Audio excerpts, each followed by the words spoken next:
Welcome to Behavioral Grooves. My name is Kurt Nelson. And I'm Tim Houlihan. Given the strange and turbulent times that we are living through, Kurt and I decided to reach out to some of our favorite behavioral science researchers and practitioners to get their take on the novel coronavirus pandemic that is shaking the world.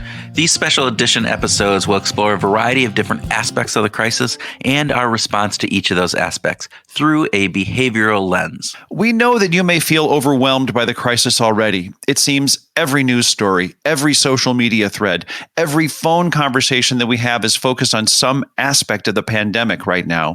While the news and updated information are essential, we're going to take a different tact.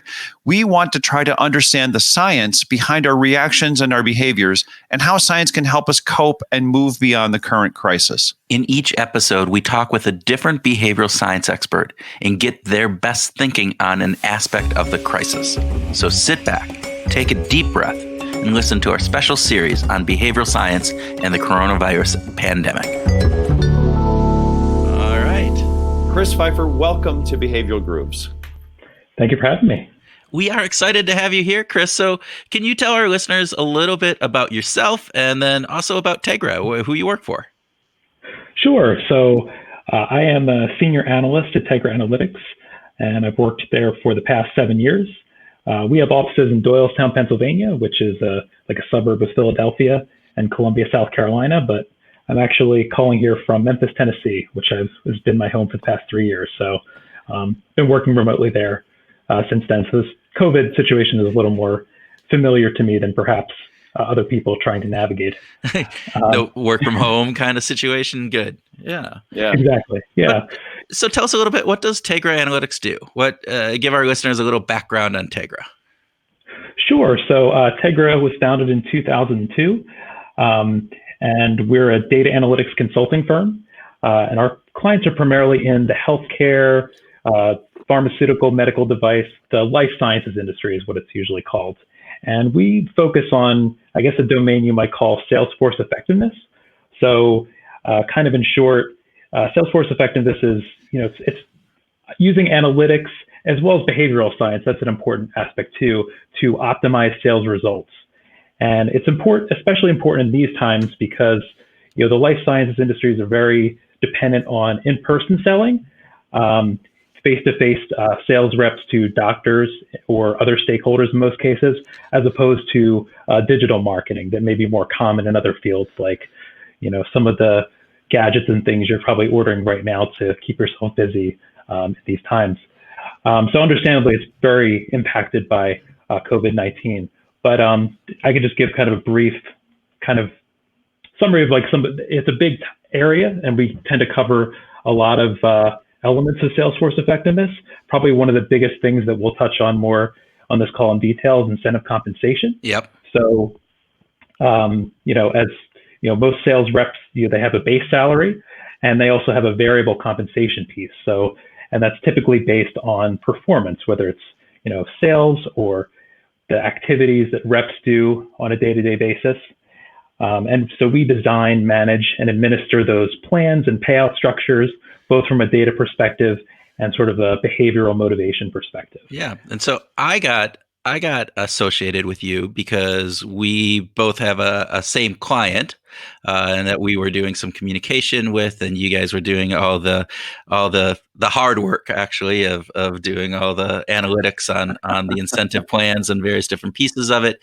And then we've stayed in touch with some other people within your organization, and I was really impressed because as we were talking through what's going on with COVID-19, as we were reaching out and talking with the people that we've been in touch with, you guys wrote a white paper on COVID-19 and incentive compensation and kind of the response of what you've been seeing from your clients, but also then looking forward and taking some approaches of looking at what needs to happen or what can happen in this. And so wanted to really talk a little bit about that, particularly as it relates to, how do companies respond when they have sales forces that are being impacted by this with their incentive compensation? Because I think there's a lot of factors that go into play. So first, and then Tim, I will shut up and you can ask the next question after this because I'm just dominating everything here. But at first, how have the companies that you've been working with, how have they responded? What have you seen as a response given the craziness of what's going on in the market? Sure. So as you might expect, as I mentioned before, this is a very face-to-face industry, but more or less across the board, all of our clients we're working with, sales reps are now working from home, which, is a challenge. I know I've heard of different strategies. Typically a common sales activity that they might do is, delivering lunch to a doctor's office and meeting with that doctor a little bit, with promotional materials. Obviously that's been changed to, trying to deliver those lunches and maybe trying to catch up on a Zoom call, which isn't quite as effective. And there's definitely some things lost in that interaction. There are other potential things, you could do more telesales calls, speaker programs, but at the end of the day, it's tough because, in our kind of statistical models, we found that, we've done analyses where we've looked at the effectiveness of telesales versus field sales versus speaker programs or just general marketing campaigns or training programs and how they impact sales. At the end of the day, there's no true substitute for that face-to-face interaction. So that has certainly been a challenge for our clients. In terms of what folks are doing, it kind of depends. I think part of it, across the industry, we're definitely seeing a decline in prescriptions across the board for various reasons. Unemployment, I'm sure, is a very big factor. I think I saw in an article today, it's as high as 22 million people, which is really astounding and just, terrible. But, there's a lot of different ways you can kind of look at there's a lot of different ways that clients are responding. Some are not actually responding at all, but they're remaining flexible. At the end of the day, one of the things you might have to look at with your product is, inelastic demand, kind of pulling back on my undergraduate economics. At the end of the day, like for example, my fiance, she has type 1 diabetes, and at the end of the day, she's still going to take her insulin. She's still going to get her pump supplies. That's not going to change. But maybe for some other more things that involve elective procedures or things of that nature, that very well might change. And as well as the demand for products that might be new launches. We've also seen some clients that are delaying launches that were supposed to happen this year because, they're not going to get the same type of sales that they would get otherwise. So, Chris, could we look a little bit more tactically at when I think about modeling, I think about using historical data. And I think about, okay, so this is what we've known about the world, and we were anticipating the world being sort of similar to the way that it was, but now it's not. What kind of assumptions are you building into your models today to say, well, this is the way we should look at, this would be a more effective way of looking at a sales compensation plan today? So that kind of evolves. I think when, for example, one type of common plan is a quota plan. And, being able to give a salesperson a quota, you need to be able to forecast what that quota is. And even if you're in a situation where you kind of have a nice normal distribution that's like, like your bottom end of your reps are like, 80 to 90% attainment and your top end is like 110 to 120, that could go completely out of whack with something like this, or even some more common market events. For example, like a loss of exclusivity. We've had we have multiple clients where we've navigated loss of exclusivity situations. For those who aren't as familiar, that's, in the pharmaceutical industry, you have a patent for a drug and then eventually you lose that patent. And, sometimes that just comes over time, and sometimes there can be legal things that may make that happen earlier than you expect. When it comes to, so it can be tough. Part of it, for example, if we're really expecting for the first quarter, for example, so January and February in that case were more or less not affected by COVID-19 in the United States, but obviously March is. So you really have to kind of forecast and see what you think, how you think it's going to impact your product. In some cases, it might not impact your product. In some cases, you might want to discount your quota, reduce it a bit. And, in some cases, you might just want to say, hey, here's a guaranteed payout of, we're just going to compensate you for a third of your payout, and the first 2 months will be based on performance. There's obviously motivation questions, as to how effective that might be, but there's just some different ways of dealing with that. Yeah. So looking at that, when companies are looking at changing their incentive plans because of this, and I think most of them are at least looking at this to see what that impact could be, what are the factors that you think should be part of the analysis? Obviously, there's going to be some financial factors. As you said, prescriptions are going down or they're flat because they're inelastic. There's also fairness issues of, regional differences between various different pharma reps who, it might be closed down earlier and longer in New York than it would be maybe in some of the Midwest or plain states or other areas of the nation. So there's a fairness aspect that goes into this. And then you'd also talked about there's that motivation piece, and incentives are typically put in place in order to drive the people's motivation to go above and beyond to do those extra things. And there's part of this, again, given that the aspect that you talked about at the very beginning of if it's not face to face and there's new ways of interacting, do you need to change that motivation, or do you need to have the same motivation in there? So I'm just wondering, what are some of the factors that you think companies need to be looking at, double down on what I said or add to that, whatever you think?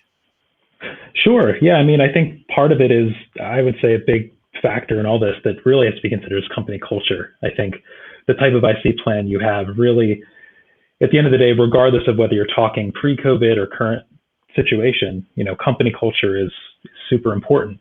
For example, whether or not you have more of a kind of a competitive culture, you might want to have a plan that's more competitive, or more of a collaborative culture where everyone can win. That's, assessing that is hard to quantify, but it's super important. And that's where we, really differs customer by customer. And they ultimately have to be kind of the subject matter expert for their company in that regard. I would say an important thing is, your sales rep job function. So, an important question to ask is, is the day-to-day job your reps are doing now, is that different during COVID or not? My guess is in some percentage, it's going to be either extremely different or at least slightly different. Maybe you're calling a lot and doing Zoom stuff, but otherwise, this might be a good opportunity. If this kind of moves into the future even more, you may, for example, if you have a quota plan or a commission plan or a lot of these different plans you had beforehand, if this ends up going into, let's say, the third quarter, you may actually want to design a brand new plan for the end of the year. And one of our kind of ideas for this would be to have kind of an type of plan that's called an MBO, so management by objectives. You may have, if you went to business school, you may have learned about MBOs. But it's essentially setting, you might set a goal in conjunction with your manager or multiple sets of goals. And it's kind of, you get a score, kind of like a test, and that's kind of how your payout is determined. You could design an MBO plan where, it's based on, things like, things that are activity based. How many Zoom calls are you making a day? How many telesales calls or delivery lunches? Or it could just be promoting things administratively that, you may or may not be able to do normally. And in our field, especially, data is important. This could be a good opportunity to clean up your data in that respect, or improving your existing kind of targeting of your sales targets. This could be an ample opportunity to help kind of iron out some issues that you haven't been able to iron out normally. In terms of, the way things roll out geographically, I think that's a tough question. And I think organizations they really have to be flexible but decisive. And that's kind of a tough mix, I think, to kind of have those both at the same time. But I think if you're in a situation where, let's say in Memphis, it becomes, I think our governor actually said that our stay-at-home state level thing is going away at the end of the month. Now, I don't know if that means we're all going to be outside again, but it's not going to happen in New York. So perhaps, you have some salespeople incentivized one way, and reps who can't do that, maybe they're incentivized another way, or they get a guaranteed payout. These are all things that you kind of have to assess organization by organization. I know that was a lot, but so Chris, we have seen we've been in some conversations where sales leaders are talking about shortening the timelines of their compensation and incentives and goals because things are changing so quickly. Are you seeing that, and how are you addressing that? I would say we're seeing that in some cases. You could that's one way of approaching it. You could sort of shorten the timeline. You also another way that you can kind of address that type of situation is you can keep your quotas the same, pay people what they've earned, but then later on in the year when things are quote unquote back to normal, now you're betting that they're going back to normal, but then you kind of true up and you pay people a little more later. So retroactively looking at performance to say, all right, we had anticipated X, it actually came in at X minus 10, so now let's readjust everything after the fact. Correct. To what that is. Okay, that's interesting. What are some of the other ways that you're looking? I know in the white paper you talk about a number of different ways of looking at paying out. Where again, it might be paying at target, as you said, that guarantee. It might be looking at some months or reducing quotas overall. Are there other factors that companies are doing looking forward, given the uncertainty that is going on? When we kind of tend to look at this from a data perspective, and again, I can kind of tie into the behavioral part, as I kind of touched on a little bit earlier, goals that may have been predictable before may now be all out of whack. That distribution may be really large. So one way that we've seen some companies be able to address this is just have a national team goal plan where, you consider paying sales reps evenly based on how well the company does against, instead of a territory goal, maybe a regional or national goal. And that could be a good way to adjust for these situations later on where geographically areas are opening up and other areas aren't opening up.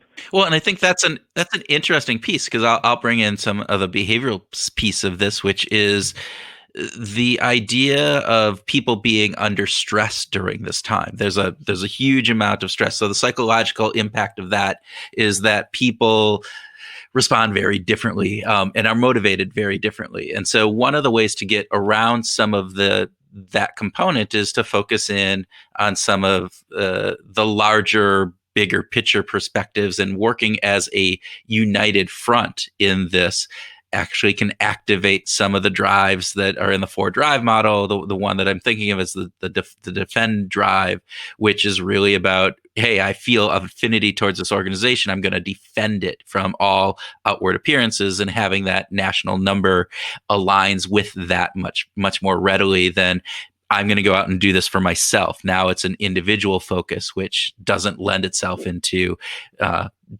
participating in that drive as much as a national or even maybe a regional or a team goal can do in those instances. So that's cool. Other thoughts on some other things that you've seen?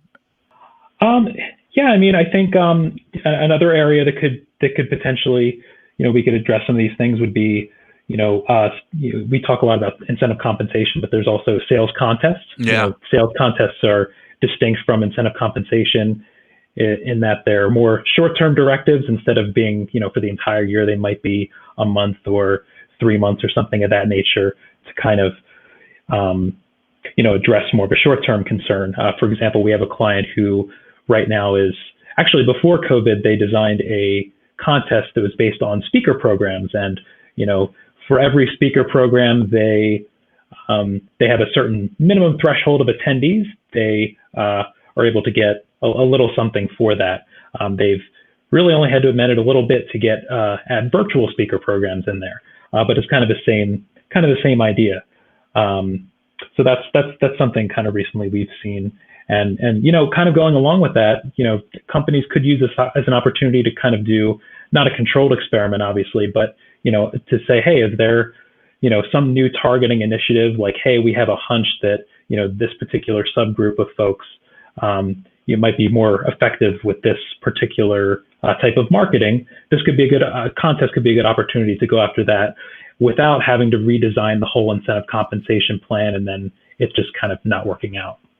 So, Chris, what about the annual awards? Various different trips or larger, top performer awards for the year, President's Club type of approaches. What are you seeing? How are companies addressing that given this? Is that something that's still they're holding off to see how this is going to all roll out? Are they changing things now? What have you observed? So just in the way that I'm kind of holding off on deciding about my vacations later this year, I think most of the organizations are really kind of holding off on that. I think, luckily a lot of organizations, they have a bit of an advantage in a sense because their data that is at least IC grade is usually at least 2 to 3 months behind. So they are actually able to be kind of flexible in that way. So, for example, they could have ample opportunity to assess the data and say, maybe we don't want to use Q2 numbers as sort of a determining factor for whether or not someone's going to get President's Club, but maybe looking at Q2 and Q3 and Q4 with maybe some modified adjusted goals, that might actually be a good way to assess it if things kind of go back to normal. Obviously, if it goes more into the end of the year, perhaps, developing some other kind of alternative criteria, but I don't think folks are really there yet from what I've seen. When you are, discussing with clients what's going on, what are their biggest concerns? What are the biggest challenges that they're facing right now? And how are you helping them address that? So I think their biggest concern is probably a little multifaceted. On one hand, I think folks are willing to be flexible and trying to, change things up to try to help motivate people. But at the end of the day, their bottom line may also be impacted by this. They, in a normal scenario, for example, they may have the budget to do a contest and kind of test some things out, but that contest budget, because of the bottom line, might not really be there right now. No, that's. I think that's important to think about. That's great. Yeah. So the piece that is always interesting to me, in not always, the piece that's interesting to me in this situation, because it is so unique, is that some of the responses that people have, both from an organization responding in creating a new or changing their incentive plan to try to address some of the concerns that are out there, but then also in how those changes are interpreted by the salesperson. And a concern that I've raised with some of our clients is this idea that that interpretation could be such that it actually creates a blowback, because the idea of, well, no, just go out there, keep, just sell as much as you can because we need the revenue, may actually have a negative impact back on some people's interpretation of the company and what they believe in, because it's tone deaf to a certain degree, given all of the craziness that's out there, particularly in the pharmaceutical industry, where you may be selling to doctors who are on the front line, who you typically are selling to, and now you're asking people to go out. And I hope that's not happening. I hope that companies aren't as insensitive to the pain and suffering that's out there and the stress and worry that are in the sales reps' minds. But are companies that you're talking to, are they wondering some of those same things? Are they looking more at this from just a business data, give me the facts and we'll worry about the emotions at a later time, or is it all over the board, which probably is?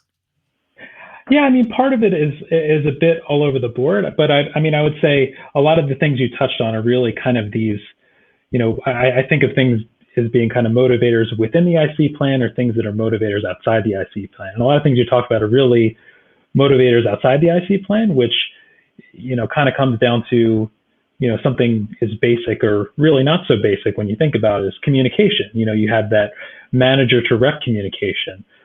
is important. As also the kind of the leadership team to kind of the salesforce communication. You want to, have carefully crafted emails that, inspire confidence, strike a balance between flexibility, kind of minimizing disruption and sort of being decisive. And, just based on what I've seen in a lot of different organizations, I think when it comes to those type of communications, I think honesty is the best policy. That sounds maybe a little cheesy, but I think if you're honest with employees about the situation, like, hey, we can't forecast goals right now, and we don't want to comp you on those goals. I think folks, my sense is that folks may be more inclined to be loyal and ultimately motivated that, hey, they're not just going to throw me a goal that I just can't attain. I'm not going to try. Like, hey, they're giving it some thought. It's having that kid in the back of your Zoom meeting now that, would have been crazy to imagine and probably would have got some eyebrows raised 2 months ago. But now it's like, oh, nope, they got kids at home. They got the dog there.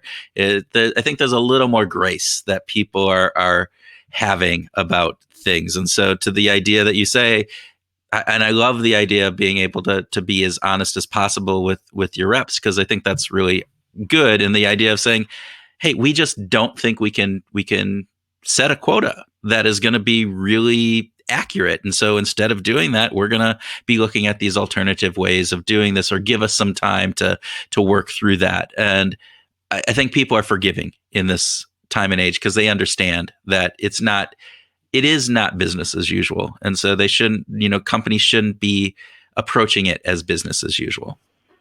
Sure. And when it comes to that type of stuff, I think, with that honesty, I think it's also important to listen to your salespeople. Nowadays, technology is such that it's quite cheap to set up, a SurveyMonkey survey or, Google Forms. Like you can, or even just, email, just mass email out and communicate it downward.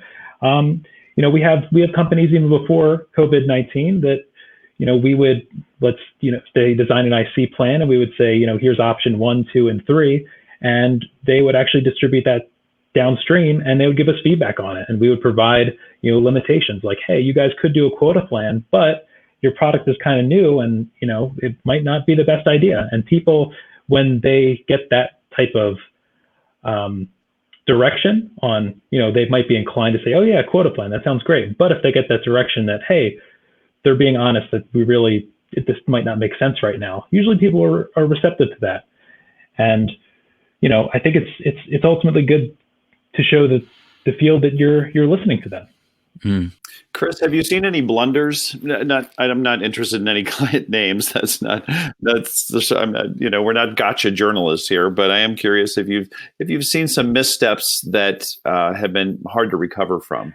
Not that I've really seen at this point. I would say I'm curious to see, some of the folks that aren't really changing their plan at all, they're remaining steadfast, how well that might work out. Now, as I mentioned before, for a lot of companies, they might really only be in January or February data. So they, are able to kind of see, almost look, they have time to make these adjustments if they need to.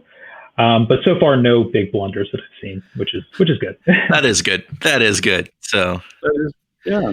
So any last thoughts of what companies should be really focused in on given this craziness as it pertains to sales incentives, analytics, any of this piece, any last words of wisdom as we're wrapping up here? Sure. I would say, obviously, this time is a challenge. And when you're talking about motivation, I think you well know probably better than me that motivation is difficult during normal times, period. So, in that sense, I think you just have to, keep that open line of communication with the field, communicate that honesty. And, I think I would say this, although it's challenging, this is a unique opportunity to actually be able to do things you might not normally be able to do. Right now, geography isn't actually a barrier to a lot of people. You could, strategically, you can reach people that you may not be able to reach before. If your sales reps aren't normally reaching Hawaii or Puerto Rico or some places that are a little farther out, you can do that now if you want. This could be a good opportunity, as I kind of mentioned before, to address some data concerns. Data is not 100% perfect. This could be a good opportunity to go out and have your field, or not have the field go out, but for them to review themselves and say, hey, who are my targets? Is this doctor, has he been retired for 3 years and for some reason he's just coming through on my reports? This is a great opportunity for reps to do that. If there's virtual training programs, things of that nature. At the end of the day, your reps, obviously they're, here at home, but they're also not traveling. So there's a certain amount of time that they're saving by not doing that you could potentially fill with other things. At the end of the day, organizations, they have, 20, 50, 100, 200 full-time employees that, you may want to allocate some of their time towards these initiatives. It might be a great opportunity. Chris, thank you.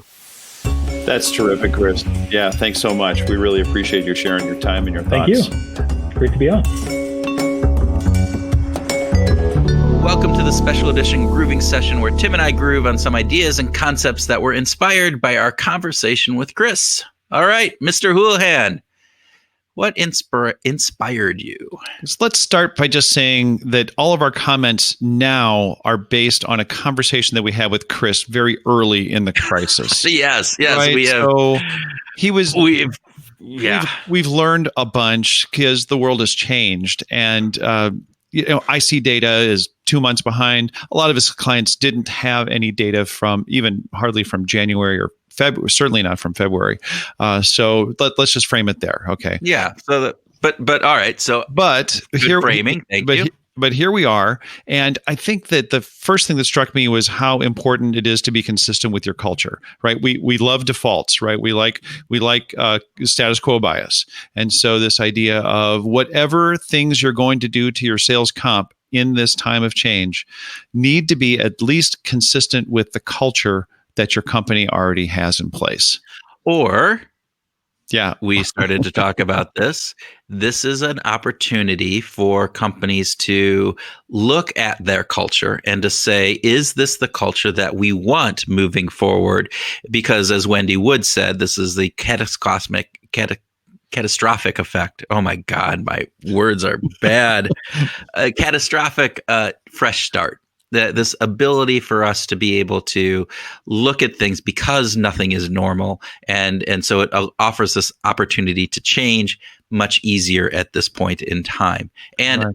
And there's this idea around incentive plans. And this is really, I think, important, is that there's this yin and yang in my perception that, hey, culture informs the incentive plan, right? You should match your incentive plan to the culture that you have, but you should also know that the incentive plan informs the culture. It is this aspect that you go back and forth on, and so when you're looking at the culture and the incentive plans that are being put in place during this crisis time, you need to match it up, because if you go too far away from what you had, it causes confusion. And there's this idea, if you have a collaborative culture versus a competitive culture, right? If you have a collaborative culture and you try to put a really competitive incentive plan in, it could backfire, and then vice versa.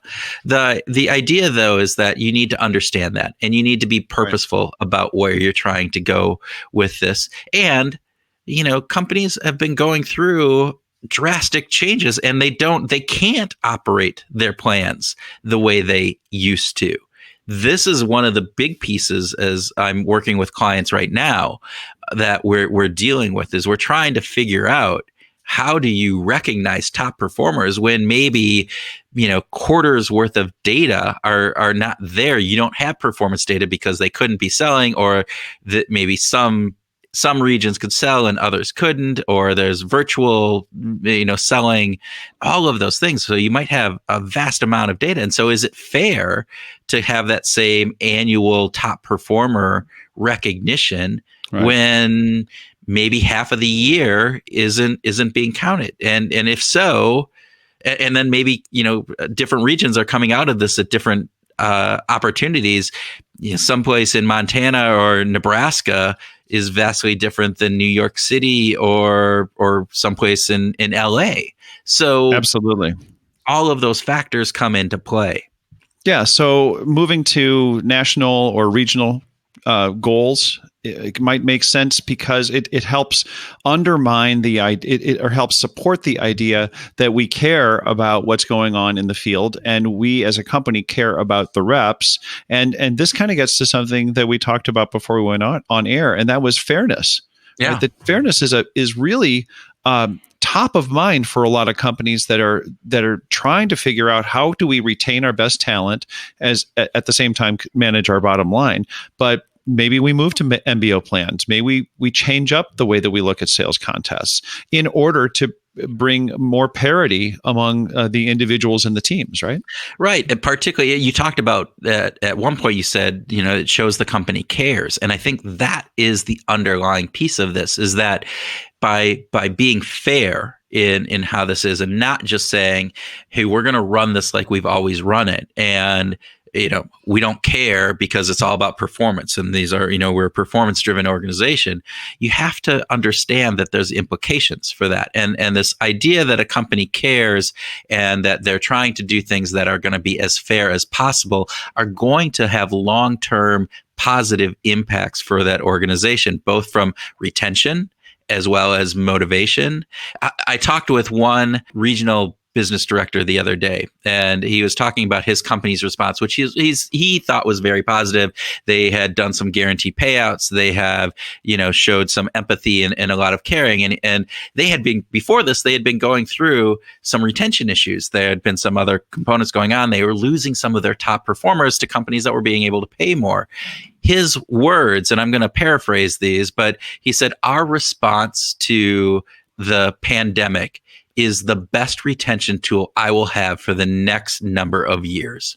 He said the idea that we cared and how we responded has gone so far in generating loyalty within the field force that he said, I can't commend our leadership more. And so when we think about those types of situations where companies that are dealing with their employees, with their field force, with their salespeople from a component of caring and a component of fairness, there's going to be lots of benefits that are going to be reaped from that in the long term. This ties into the second theme that's on my brain, and that is about transparency, right? Because equity and fairness, they are really enhanced when there is a transparent environment. And this is that opportunity to increase loyalty through an increase in transparency. And being able to say, we don't know, we don't even have the IC data, to actually know exactly what the impact is on our prescriptions from the last 2 months. We have no idea. But let's acknowledge that. Let's be transparent about it. Aside from the fact that the whole company operates on that knowledge, let's just speak it, identify it, and be transparent about, okay, we don't know what the best thing to do is, but here's what we're going to do for the next 30 days. We're going to try this. Yeah, communication around this is key, and transparency usually is rewarded with reciprocity. So people are going to be more open to it. Of course. And I think organizations are doing a decent job. They understand this, but I think we're at this point now where we're getting back to a semblance of maybe what it used to be and a semblance of normalcy. And so I'm worried that companies are going to go back to some of the old ways of communicating. And we've worked with some companies, with the Lantern Group, really trying to put in place a campaign to help fully identify what companies need to communicate, and to communicate it in a way that is going to be understood and comprehended and clear and consistent, and shows that they care. It's like, what's our plan forward, and how are we going to do that and do it in an engaging and caring way? Because it needs to be relevant for what's going on now. And we're not going back to business as usual. No. So leaders need to be aware that there isn't going to be a point in time in the foreseeable future where we're going to have a period where you go, well, let's just do it the way we did it in 2017. Yeah. Hell no. And that goes from your incentive plan design to your contest design to your reward and recognition programs that you have in place to how you communicate all of those. This is key, people. If you don't understand that you have to think differently about this, then I think you are missing a huge opportunity and actually probably pushing your organization backwards in this instance. So, and it's not easy. Chris said, motivation is hard, and it's especially hard right now. And I don't know if I don't agree that if we think of that as, people aren't motivated. I think that that's the wrong way to take it. I think that the challenge is, how do we devise the most motivational plans? How do we write the most motivational designs right now? That's the big challenge. And that requires, guess what? That requires a lot of system two thinking, a lot of difficult, hard, conscious thought about what is best, and to lay aside a bunch of the, this is the way we used to do it. Well, and he talked about trying something new, and you talked about the status quo bias. And I think the biggest hurdle that I've seen, and working with a small set of end companies around their incentives, but we're working with them on this. And one of the biggest pieces, we're doing these interviews with key stakeholders and various different people within the organization, is this getting over the way that we used to do things. Like work with one organization that just did not like to use MBOs. It was not part of their culture, as we talked about at the very beginning. It was, no, we want some quantifiable, demonstratable performance measures as part of our incentives. And yet, in this time and place, we're looking at this and saying that may not be possible. And so they're being really open. I'm really proud of them, because they're being open to putting in some qualitative MBO type measures, because that's what's necessary given the time frame. Right. And they're looking at this and saying it's what's going to be fair. It's going to be what's going to be able to actually allow us to move forward with some of these things. So I think getting over that, motivation is hard, but also getting past this idea of, we've always done it this way, and it's against what we've believed in. Well, it's a drastic change, and you sometimes needs drastic measures to look at that. Yeah. Also, just a note, this is a good time to use MBOs to get things like administrative work or training programs done. Those kinds of things are really important long-term. They have great benefit long-term, but this is a good time to reward people for doing the things that maybe we should have been doing before. Well, and again, take into consideration the time when we interviewed Chris, where many, particularly in the pharmaceutical industry, at that point, where salespeople couldn't go out, they could not meet with their customers, and so they basically were not selling. And so that time was used by getting administrative work done, doing training programs. I've talked with lots of companies that, I feel so sorry for those training teams, because they were just like, we need this training out, next week. And normally it would take months, and they had to condense all of that work into weeks. And they've done a very fine job of doing that. So those are the types of things, though, that you have to be thinking about. Like, what are the things that we can reward and recognize people for? Things going above and beyond.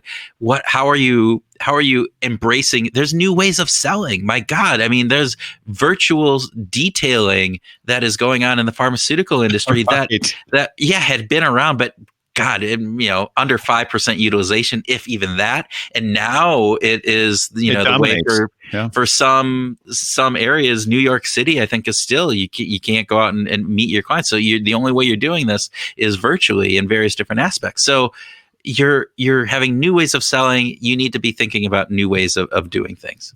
All right. So I think we beat that to death. What do you think? In a great way, though. I think there was a good conversation and a good grooving session.